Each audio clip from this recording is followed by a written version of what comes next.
안녕하세요. 서울그랜드 치과 구강암면외과 전문의 김준영입니다. 오늘 다룰 주제는 턱관절이라는 주제예요. 보통 환자분들이 턱관절이 아프시게 되면 어디 병원에 가야 되는지, 어떻게 해야 되는지 그런 부분들이 문의점이 굉장히 많으시더라고요. 그래서 그런 부분에 대해서 조금 궁금증을 해소시켜 드리기 위해서 제가 이번 영상을 준비했습니다. 얘기 들어보시고 참고 많이 되셨으면 좋겠습니다.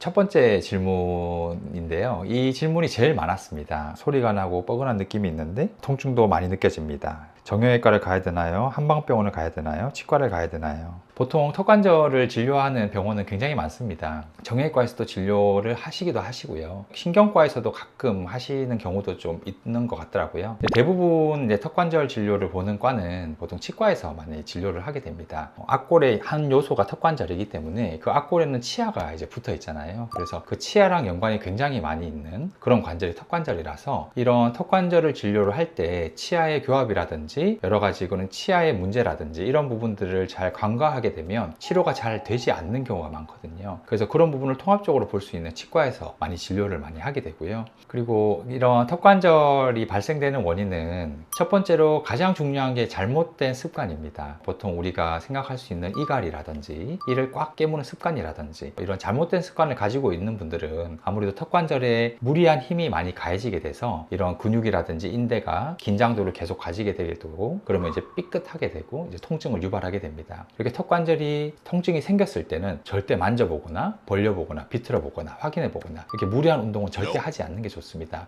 두 번째로는 외상입니다. 넘어졌을 때라든지 아니면 공을 맞았을 때라든지 이런 충격을 받았을 때 생길 수 있고요. 세 번째로는 교합 문제가 있습니다. 아주 작은 교합 문제까지 이게 턱관절의 원인이다 라고 얘기하기에는 조금 문제는 있지만 이런 교합 문제가 턱관절 질환을 약간 유발할 수는 있거든요. 그런 교합 문제가 만약에 발생이 되면 이제 치과에서 교합 문제를 이제 치료를 하고 이제 어느 정도 정리를 할 수가 있겠죠. 그리고 마지막 네 번째는 이제 스트레스입니다. 환자분들이 기질적으로 외상도 없고 생활 습관도 괜찮고 교합도 아주 괜찮은데 정신적인 스트레스 때문에 이게 턱관절 질환이 생기는 경우가 있거든요. 환자분이 너무 이게 턱관절에 집중하시고 너무 생각하시고 자꾸 그러다 보니까 관절 질환이 생기는 경우가 가끔 있으세요.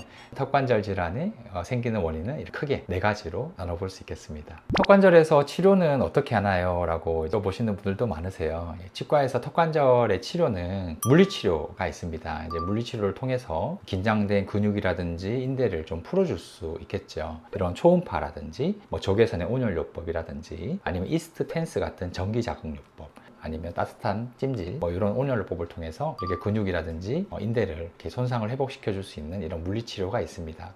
두 번째 치료 방법은 약물 치료가 되겠죠. 약을 먹어서 근육의 긴장도를 또 풀어줄 수도 있습니다. 잘 때 나도 모르게 이갈이가 있다든지 아니면 이를 악무는 습관이 있다든지 이렇게 근육의 긴장도를 이렇게 계속 주게 되는 그런 상황을 나도 모르게 하게 된다면 근유한제를 섭취를 해서 좀 통증을 조금 낮춰줄 수도 있고요. 통증이 너무 심할 때는 진통제를 먹어서 통증을 좀 낮춰주는 방법도 있습니다. 세 번째로는 교합 조정이 있습니다. 실제로 턱관절 질환이 생기는 원인이 교합의 문제다라고 했을 때는 교합 조정을 통해서 교합을 맞춰줄 수도 있고요. 아니면 극단적으로 교합이 너무 많이 무너져 있는 경우에는 임플란트라든지 아니면 보철을 통해서 교합을 회복시켜 줄 수도 있습니다. 그런 교합 조정은 아무래도 치과에서만 이루어질 수 있겠죠. 네 번째로는 이제 보톡스 치료가 있습니다. 약물 치료랑 비슷한 효과긴 한데요. 이제 보톡스를 맞게 되면 4개월에서 한 6개월 정도의 근육을 약간 약화시키고 근육의 긴장도를 많이 떨어뜨리기 때문에 아무래도 약을 계속 먹기가 부담되거나 근육의 활성도가 굉장히 심하거나 이제 크거나 이런 분들은 이제 보톡스를 통해서 이제 근육의 긴장도를 많이 낮춰줄 수 있습니다. 다섯 번째로는 이제 치과용 스프린트가 있습니다. 보통 교합 안정 장치라고도 얘기를 하는데요. 그런 스프린트를 통해서 근육의 활성도도 낮춰줄 수 있고요. 그리고 이를 꽉 깨물었거나 이를 갈았을 때 턱을 또 보호해 줄 수도 있고요. 그리고 긴장도도 낮춰줘서 스트레스가 많이 없어지니까 빨리 나올 수 있도록 환경을 조성해 주는 이런 장치입니다.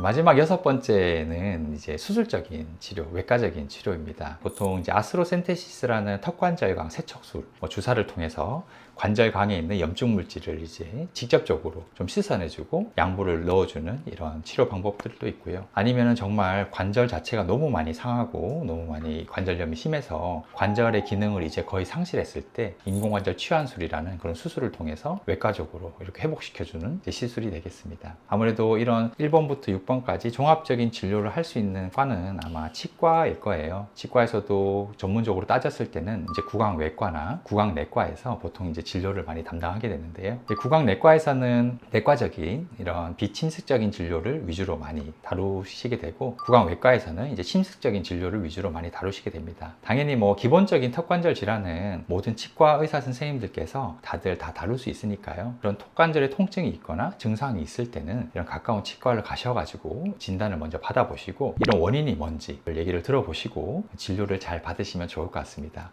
턱관절 치료 안 하면 어떻게 돼요? 심해서 일주일 내내 악물 열린 적도 있어서 병원까지 가봤습니다. 뭐 딱딱한 거 씹지 말고 물리치료하고 대수롭지 않게 여기더라고요. 턱관절 치료를 이렇게 약간 방치하게 되거나 정확한 원인을 잡지 못한 채 계속 끌게 되면 치료 기간이 계속 길어집니다. 턱관절은 근육량이 굉장히 작아요. 턱관절을 움직이는 그런 근육은 단위 면적당 가장 큰 힘을 작용하는 근육이거든요. 그래서 아주 작은데도 우리가 깨무는 힘이 굉장히 세잖아요. 그런데 힘은 굉장히 센데 근육량은 작기 때문에 한번 다치게 되거나 손상을 받게 되면 회복되는 기간이 꽤 걸립니다. 보통은 한 2, 3개월 정도 걸릴 수도 있어요. 그래서 이런 장기적인 치료가 필요한데요. 이런 치료를 잘 받지 않게 되면 결국에는 이런 한두 달 만에 끝날 수 있는 진료가 3달, 4달, 5달, 6달 이렇게 길어지게 됩니다. 그냥 물리치료나 그런 장치치료나 약물치료를 할 수 있는데도 불구하고 더 나빠지게 되면 이제는 수술적인 요법을 받을 수 있기 때문에 그러기 전에 꼭 치과 오셔서 진료를 받으시는 게 좋을 것 같습니다. 주된 여러 가지 질문에 대한 답변을 조금 드렸는데요. 이런 턱관절 질환이 앞서 말씀드렸듯이 굉장히 이제 개개인마다 원인도 되게 다르고요. 그리고 치료 방법도 되게 다양합니다. 그래서 이런 진단이 굉장히 중요한 질환이기 때문에 정확한 진단을 위해서는 가까운 치과에 내원하셔가지고 진단을 제대로 받으시고 정확한 치료를 받으시는 게 좋을 것 같습니다.